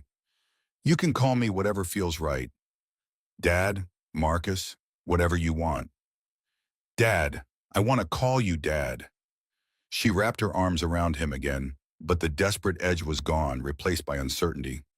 They could hear Victoria's voice upstairs, murmuring soothing words punctuated by Emma's angry responses that were too muffled to make out clearly. Marcus sat on the couch with Lily, neither sure what to do with this new reality. She kept touching his arm, his hand, his shoulder. Small reassurances that he was real and present and not going to vanish like he had before she was born. Are you going to leave again? The fear in her voice cut through him. I never left, Lily. I didn't know you existed. If I had known, nothing could have kept me away. Mother said you had your own life, that telling you would have made everything complicated. Marcus thought about how to explain adult choices to a 9-year-old without making her mother the villain of this story. Your mother made a really hard choice because she loved me and wanted me to be happy. She wasn't trying to hurt anyone. Sometimes people do the wrong thing for the right reasons. Is that what grown-ups do? Make everything complicated? Yeah, kiddo, we're really good at that. Victoria appeared at the top of the stairs, shaking her head. Emma wasn't ready to come down. Marcus felt the weight of that rejection settle in his chest. His first daughter refusing to see him because he'd been building a relationship with his second daughter in secret. The next hour was stilted and painful. Lily asked 1,000 questions while Emma stayed upstairs. Could she come visit whenever she wanted? Could she stay overnight sometimes? Was Marcus really going to be her dad now? Not just someone who let her use his workshop? Marcus answered each question as honestly as he could, but part of his attention was always on the ceiling, listening for sounds of Emma moving around, hoping she'd come down and let him explain. When Victoria finally said they should go, Lily's face fell. But we just got here. Can I stay longer? Your dad needs to talk to Emma. We'll come back soon. The word dad in Victoria's mouth sounded strange, like she was trying on a new language. Lily hugged Marcus goodbye with the same fierce desperation as before, making him promise 3 times that this was real, that he wasn't going to disappear now that she knew the truth. After they left, Marcus stood at the bottom of the stairs for a long moment, gathering courage to face his daughter's hurt. When he knocked on Emma's door, silence answered. Em, can I come in? No. Her voice was thick with tears but defiant. Marcus leaned his forehead against the door. I'm sorry, I should have told you sooner. I was scared and I handled it wrong. You promised. After Mom died, you promised we'd always be honest with each other. The accusation landed like a physical blow because she was right. He'd made that promise during those terrible weeks after Sarah's funeral, when Emma had nightmares about him disappearing too. He'd sworn he'd always tell her the truth, always be there, always choose her first. And then he'd kept a secret that fundamentally changed her world. You're right. I broke that promise. And I'm sorry. Silence, then quietly. Are you going to love her more than me? Marcus's heart cracked open. He pressed his palm flat against the door, wishing he could pull Emma into his arms. Never, impossible. You're my Emma. Having another daughter doesn't make me love you less. Love doesn't divide, it multiplies. There's room for both of you. That's what you said before, but now she's here and you smile at her the way you used to smile at Mom. The observation was devastating in its accuracy. Marcus had been falling in love with Lily in ways he hadn't consciously registered, drawn to her quick mind and her hunger to learn, her determination to master whatever she attempted. It didn't replace his love for Emma, but Emma couldn't see that distinction yet. Can I come in, please? After a long pause, the lock clicked. Marcus opened the door to find Emma on her bed, face red and splotchy, stuffed elephant from her mother clutched to her chest. She wouldn't look at him. He sat on the edge of the bed, not touching, giving her space to be angry. Lily needs me because she never had a dad. I get that. But I need you too. I know you do, baby. So why does it feel like I'm losing you? Marcus chose his next words carefully, knowing they'd shape how Emma understood this for years to come. When your mom died, it was just us against the world. You and me. And that felt safe, right? Just the two of us. Nobody else to worry about. Emma nodded against her elephant. But safe isn't the same as good. Your mom wouldn't want us to close ourselves off from other people just because loving them is scary. She'd want us to be brave enough to let our family grow, even if it's messy and complicated. But Lily gets you all the time now. Wednesdays and Saturdays and dinner that one time. And you get me every other day, every morning and every night and every school pickup and every bedtime story. Sharing me doesn't mean losing me. Emma finally looked at him, her green eyes swimming. Promise? Promise, you're stuck with me, kiddo. Forever. She let him pull her into a hug, but Marcus felt the tension in her shoulders, the way she didn't quite relax against him the way she used to. Trust had been damaged. It would take more than promises to repair it. The next 2 weeks were brutal. Emma agreed to see Lily during scheduled visits, but kept her distance emotionally, watching with guarded eyes when Lily laughed at Marcus's jokes or asked him for help with measurements. She'd interrupt conversations, demand attention, test boundaries in ways she hadn't since she was 4. Lily picked up on the hostility and withdrew into careful politeness, the expensive polish returning like armor. She stopped asking if she could stay longer, stopped making plans for future visits, stopped assuming she was welcome. The easy friendship they'd built pre-revelation crumbled under the weight of truth. Marcus tried to balance a tension between them, but felt like he was failing both. Give Lily too much focus, and Emma would act out for hours afterward. Pay attention to Emma and Lily's face would close off, convinced she was the interloper neither Marcus nor Emma really wanted. Victoria called Tuesday night sounding exhausted. Lily cried herself to sleep asking if Emma hates her. I don't know what to tell her. Emma's scared. Give her time. We don't have time, Marcus. Lily's anxiety is getting worse. She had another episode at school today, full panic attack during music class. The school psychologist called me in. Marcus rubbed his face, the weight of two daughters' pain pressing down on him. What did Dr. Chen say? That we're doing everything wrong. That telling them was right, but managing the aftermath is failing. She wants to see all four of us together.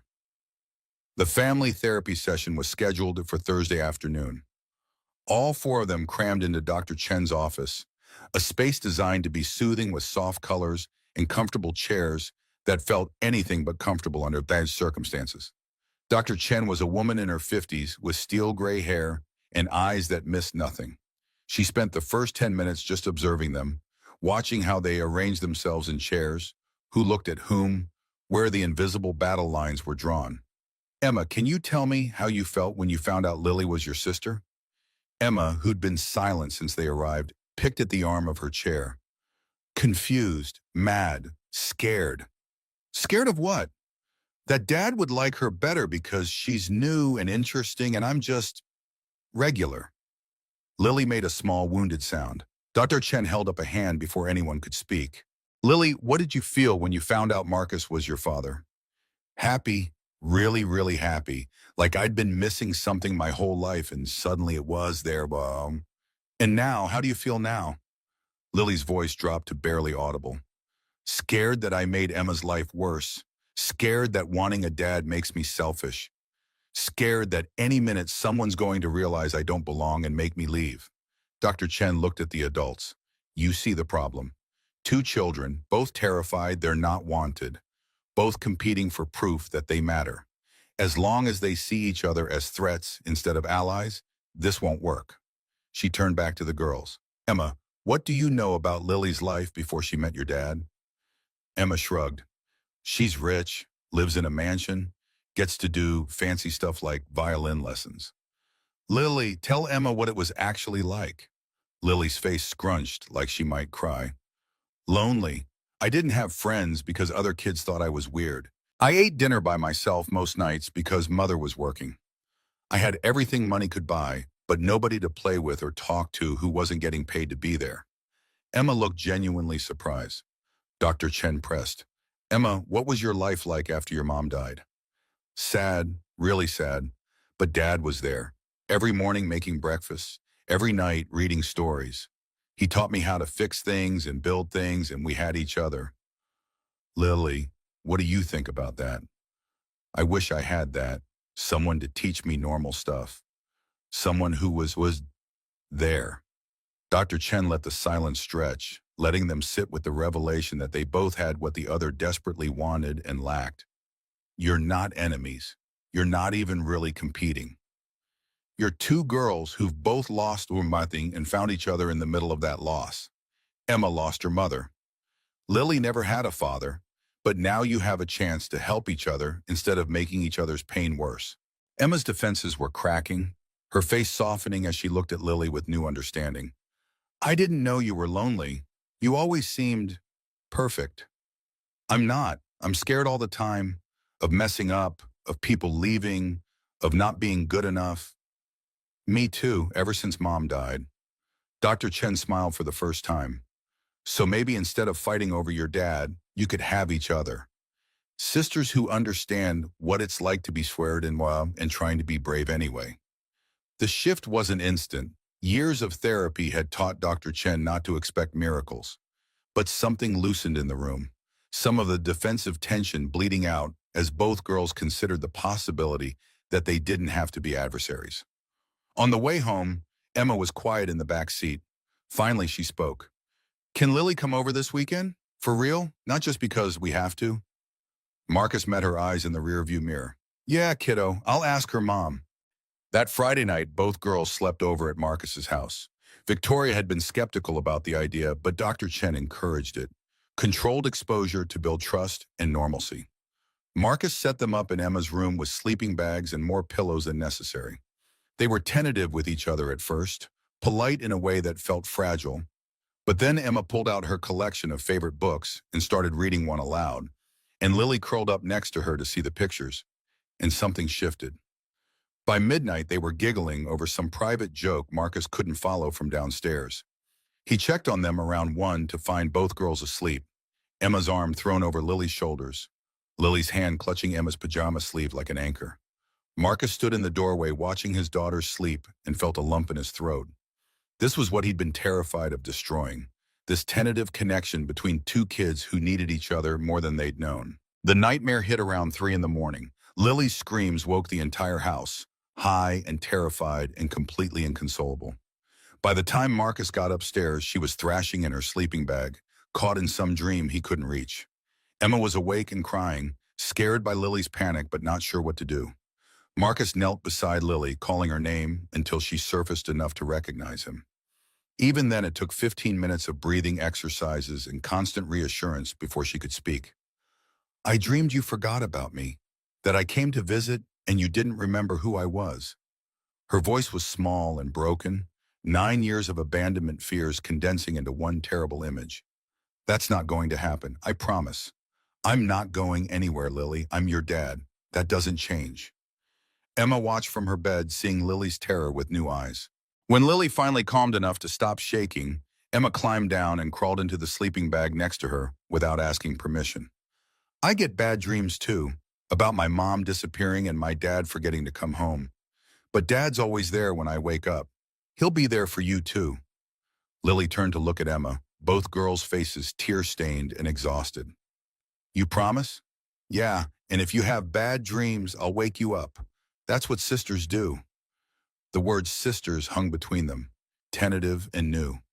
Lily reached for Emma's hand, and Emma let her take it, and they fell asleep like that, tangled together, holding on. Marcus called Victoria at 7 in the morning to tell her about the nightmare. She sounded wrecked, like she'd been up all night imagining worst-case scenarios. "I knew this would happen. The upheaval, the changes, it's too much for her anxiety." She got through it, and Em helped. They're okay. For now. But what happens when the lawyers get involved? When my family finds out and starts making demands? When the trust fund stipulations kick in and complicate custody? Marcus felt cold dread settle in his stomach. What lawyers? What family? Victoria's sigh carried the weight of revelations she'd been avoiding. "There are legal complications I haven't told you about. The trust my father left has conditions. If I acknowledge Lily's father and he's deemed unsuitable, the trustees can challenge her inheritance. My uncle has been looking for any excuse to contest the will since Dad died. So this isn't just about us and the girls. It's about money and power and family politics. Welcome to the Ashford legacy, where every choice has a dozen consequences nobody warned you about." The following Tuesday, Marcus got served papers at his workshop. Victoria's uncle, James Ashford, was filing for guardianship review, citing concerns about Marcus's suitability as a parent given his working-class background and lack of resources to maintain Lily's standard of living. Dave found him sitting on the workshop floor, papers scattered around him, too angry to speak. "What's that?" "Rich people trying to take my daughter away because I'm not rich enough to deserve her." Dave picked up one of the legal documents, squinting at the dense legal language. "You gonna fight?" "With what? I can barely afford a decent lawyer, let alone the kind Victoria's family probably has on retainer." "So you roll over? Let them win because they have deeper pockets?" Marcus looked at his employee, friend, surrogate uncle, who'd known him since he was Emma's age, and his father was still teaching him which end of a hammer to hold. "What am I supposed to do?" "Same thing your dad would do. Stand up and fight for what's yours. Your girl needs you. That's worth more than any trust fund. Victoria called that night, furious in a way he'd never heard. I didn't authorize this.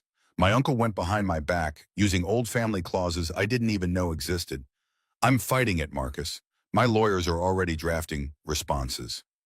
Maybe he's right. Maybe Lily deserves better than a workshop and a two-bedroom house. Don't you dare. Don't let him make you doubt yourself. Lily doesn't need a bigger house. She needs you.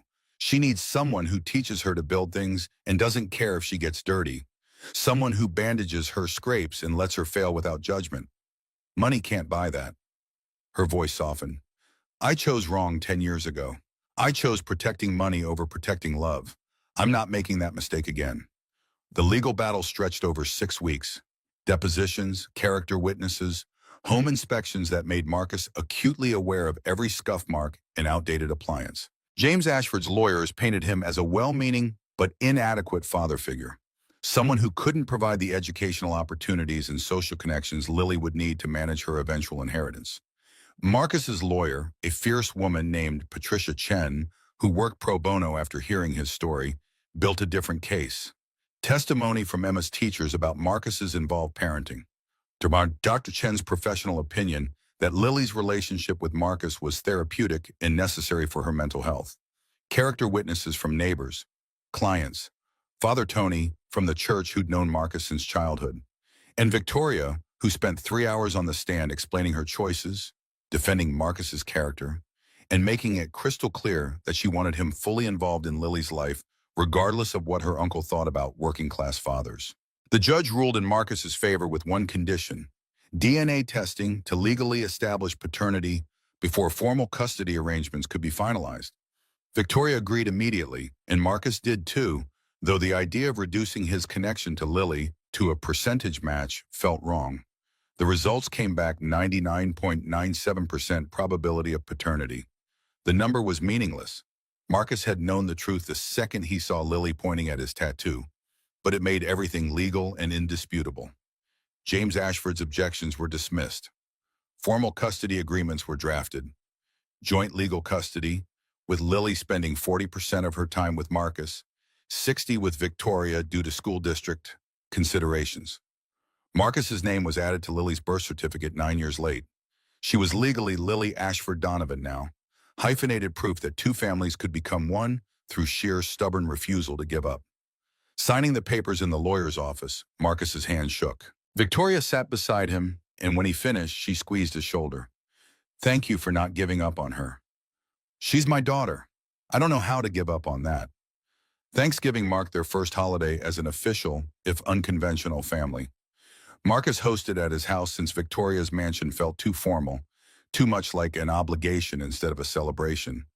He'd been up since 5 preparing Sarah's traditional menu: turkey, stuffing, green bean casserole, mashed potatoes from scratch. Emma and Lily took over decorating responsibilities with more enthusiasm than skill, resulting in a table runner made from construction paper leaves and centerpieces that defied both logic and gravity. Marcus didn't care that it looked like an elementary school craft project. His daughters had made it together, arguing over tape and giggling over inside jokes, and that made it perfect. Victoria arrived at noon with Mrs. Brennan, who'd refused to retire before seeing this situation through to proper resolution. The older woman surveyed the kitchen chaos with her usual stern expression, but Marcus caught her smiling when Emma showed her the place cards Lily had calligraphed. They sat around Marcus's battered kitchen table. 6 people who shouldn't fit together, but did anyway. Before eating, Emma insisted on Sarah's tradition, everyone saying one thing they were grateful for. Emma went first. I'm grateful for my sister, even though she's annoying sometimes. Lily threw a wadded napkin at her, grinning. I'm grateful for my dad, and for Emma teaching me that families can be loud and messy and good. Victoria's voice was thick when she spoke. I'm grateful for second chances, for people who forgive mistakes they had every right to hold against me. Mrs. Brennan surprised everyone. I'm grateful these children finally have what they needed, and for Mr. Donovan, who turned out to be exactly the man I hoped he was. Marcus met the older woman's eyes, seeing approval there that meant more than he'd expected. I'm grateful for all of you, for family that finds each other even when the odds are impossible. The meal was chaotic and perfect. Lily tried to cut her turkey with violin-precise movements and ended up launching a piece across the table. Emma demonstrated the proper method with exaggerated coaching that had everyone laughing. Victoria attempted to help with dishes and proved spectacularly bad at it, breaking a glass and nearly flooding the kitchen. After dinner, the girls disappeared to work on treehouse additions while the adults cleaned. Mrs. Brennan cornered Marcus at the sink. "I'm retiring in 2 weeks. Lily doesn't need a nanny anymore. She needs her family. But before I go, I wanted you to know I've watched you with her. You're patient, kind. You teach instead of demanding. Your late wife would be proud of the father you've become." The unexpected praise hit Marcus hard. He managed to nod his thanks around the lump in his throat. "Take care of my girl. Both your girls. Always."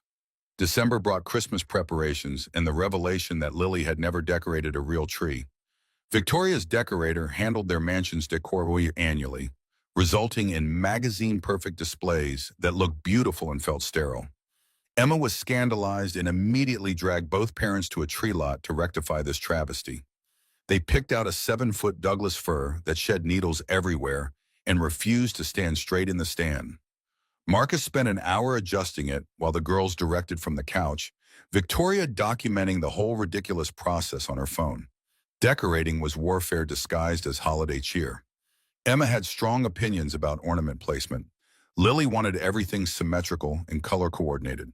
They argued about tinsel, about whether bubble lights were tacky or classic, about the proper angel-to-star ratio for tree toppers. Marcus and Victoria sat back and let them fight it out, intervening only when voices got too loud.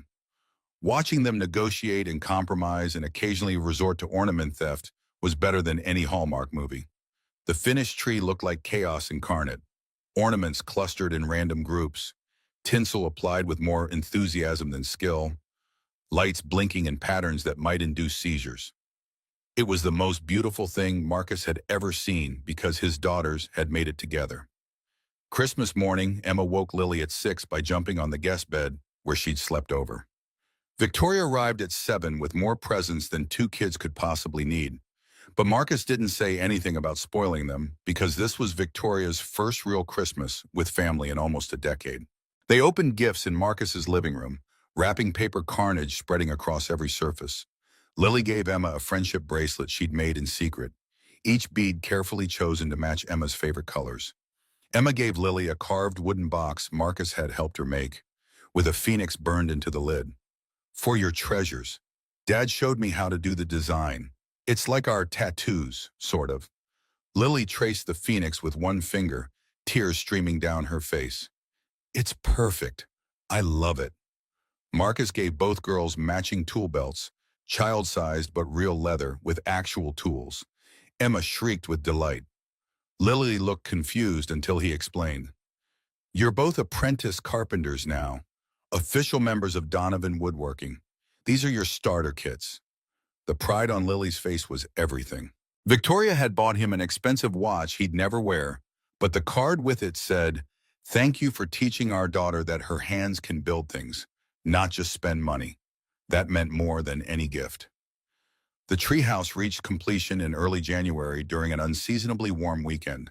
Marcus had been working on it for 6 months, but the final touches, railings, roof, the pulley system for supplies, were done with both girls helping every step. They carved their initials into the main support beam, MD, ED, LAD. Marcus added the date and the words Donovan and Daughters. Both girls insisted on Victoria adding her initials too, so VA joined the others in permanent ink. The christening ceremony involved hot chocolate and thermoses and a sign Emma and Lily had painted, "Castle Donovan, sisters only, Dad allowed sometimes." They hung it above the entrance and declared the structure officially open. That night, despite January cold, both girls insisted on sleeping in the treehouse. Marcus set them up with heated sleeping bags and walkie-talkies linked to the house in case of emergency.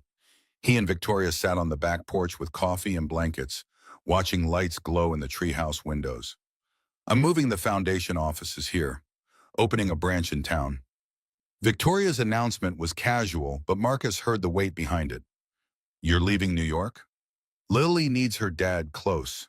I need to be where Lily is. The foundation can operate from anywhere. Turns out I don't need Manhattan to prove I'm more than my trust fund. She turned to look at him in the porch light.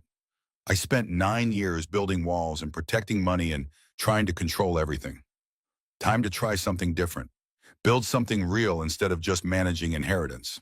Marcus thought about what that meant. Victoria nearby, permanent instead of visiting. Their daughters able to transition between homes without long drives and complicated schedules. It'll be strange, seeing you regularly after a decade of nothing. Strange doesn't mean bad. We're doing pretty well at this co-parenting thing. Maybe we can do friendship too. It wasn't romance. That ship had sailed and sunk years ago, but it was partnership forged in the trenches of shared parenting, mutual mistakes, and the recognition that they'd created something beautiful despite doing almost everything wrong. Yeah, I think we can. In the treehouse above them, Emma and Lily talked in the darkness, their voices carrying on cold air. Do you think about how weird this is? That we didn't know each other 6 months ago and now we're sisters? Sometimes. But good weird, like finding something you didn't know you lost. That's deep, Lily. I've been practicing deep. Emma? Yeah? Thanks for not hating me. When you found out, you could have made this really hard. I did make it hard. For like 2 weeks, I was a total brat about it. But you stopped. You gave me a chance.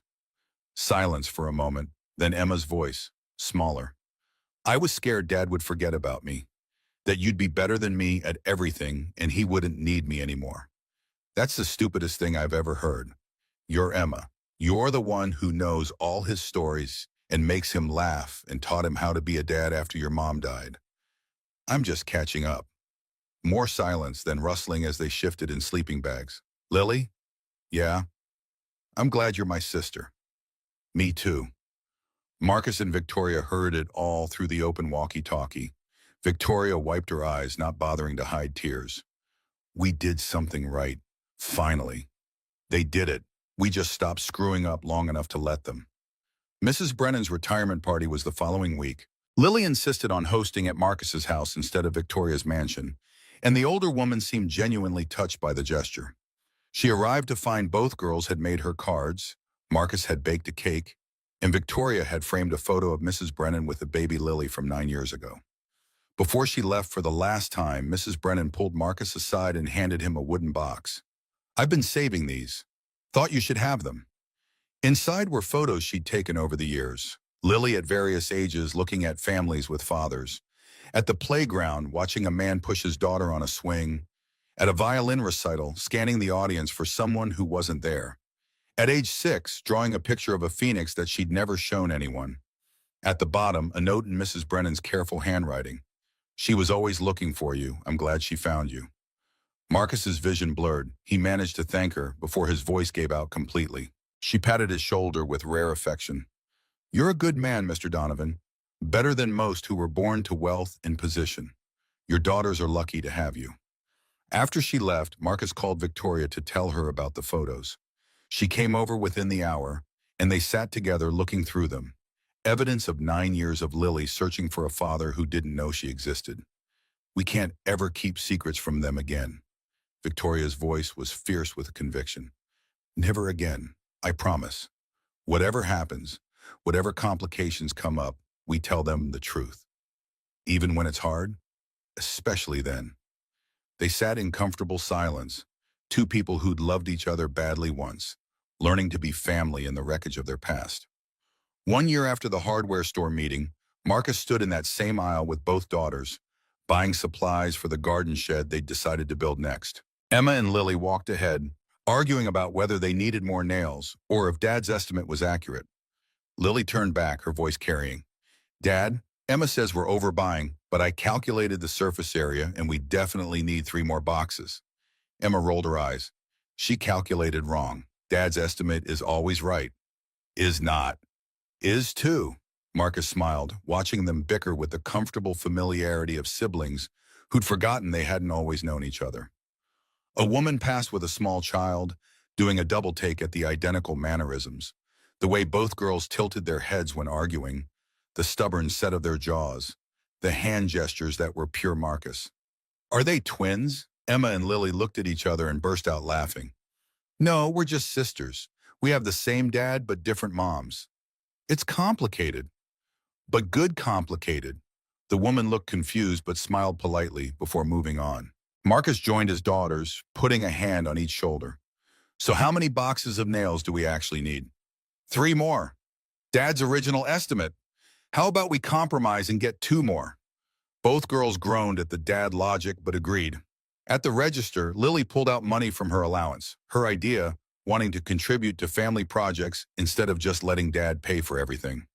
Emma matched her dollar for dollar, competitive even about generosity. They loaded supplies into Marcus's truck, now upgraded from the old beater to something slightly less likely to break down, though still thoroughly working class compared to Victoria's Mercedes. Lily climbed in front, Emma behind her, both fighting over radio control. Driving home, Marcus caught sight of his Phoenix tattoo on the steering wheel. Across town, Victoria had the same design on her shoulder, hidden under professional clothes, but there nonetheless.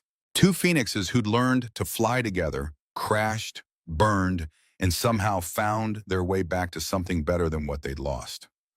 That evening, Victoria came for dinner, a regular occurrence now that she'd moved the foundation offices to a renovated building 3 blocks from Marcus's workshop.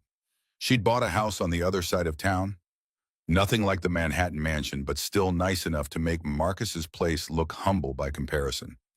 But Lily preferred eating at Dad's house because it meant helping cook instead of watching someone else do it.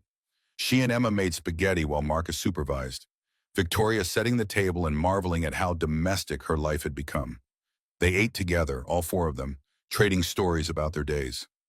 Emma described a project at school. Lily talked about her violin teacher pushing her toward competition she wasn't sure she wanted.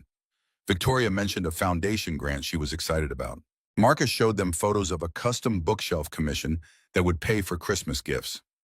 After dinner, the girls disappeared to do homework, while Marcus and Victoria handled cleanup. They developed a rhythm. She washed, he dried, both comfortable in silence that used to be awkward, but was now just peaceful. Do you ever wonder what would have happened if I'd told you from the beginning? Victoria asked it quietly, not looking up from the dish she was scrubbing. Marcus thought about alternate timelines, the ones where he'd known about Lily from birth, where maybe he'd never married Sarah, where Emma might not exist. None of those versions felt right. I think we got here the long way around.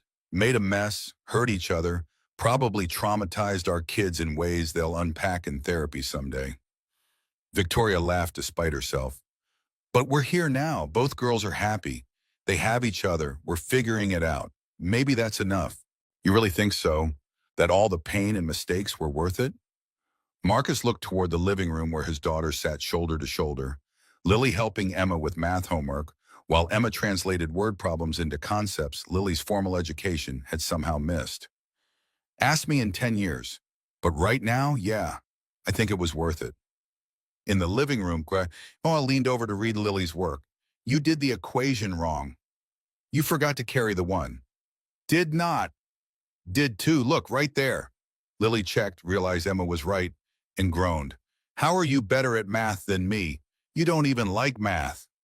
I have natural talent, unlike some people who just study a lot. Take that back. Make me. Marcus and Victoria heard the escalating argument that would probably end in someone throwing a pillow. They exchanged glances, neither moving to intervene.